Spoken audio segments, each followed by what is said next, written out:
میں عرض کرنے لگا ہوں بچوں کی ذہنی کمزوری دور کرنے کا ایک خاص روحانی علاج، اگر آپ نے اس پر عمل کر لیا نا تو الحمدللہ عز و جل بچے ذہنی طور پر مضبوط ہو جائیں گے، دماغی طور پر مضبوط ہو جائیں گے، یعنی مینٹلی وہ بہت زیادہ شارپ ہو جائیں گے، بہت زیادہ الحمدللہ عز و جل سوچنے سمجھنے کی صلاحیت آپ کے بچوں کے اندر بڑھ جائے گی، مگر شرط یہ ہے کہ آپ نے اس وظیفے پر عمل کرنا ہے۔ ناظرین، اگر آپ میں سے،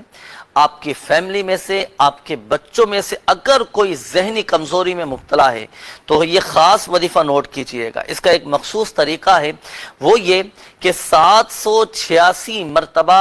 بسم اللہ الرحمن الرحیم اور اول اور آخر تین بار درود پاک کے ساتھ پڑھ کر آپ پانی پر دم کر لیں، پانی کی بوتل پر دم کر لیں۔ اچھا، اب یہ جو دم کیا ہوا پانی ہے یہ 2 ٹائم آپ نے اپنے بچوں کو پلانا ہے، ایک تو صبح نہار منہ، صبح کے وقت آپ اپنے بچے کو پانی پلائیں، اسی طرح رات کو سوتے وقت، سونے سے پہلے آپ یہ دم کیا ہوا پانی آپ اپنے بچوں کو پلا دیں گے۔ 2 ٹائم آپ نے دم کیا ہوا پانی بچوں کو پلانا ہے۔ الحمدللہ عز و جل اللہ پاک کی رحمت سے آپ کے بچوں کی ذہنی کمزوری دور ہو جائے گی، ذہنی طور پر آپ کے بچے بہت زیادہ مضبوط ہو جائیں گے۔ تو یہ وظیفہ آپ نے تا حصول شفا، تا حصول مراد جاری رکھنا ہے۔ الحمدللہ عز و جل حیرت انگیز طور پر آپ کو اپنے بچوں کے اندر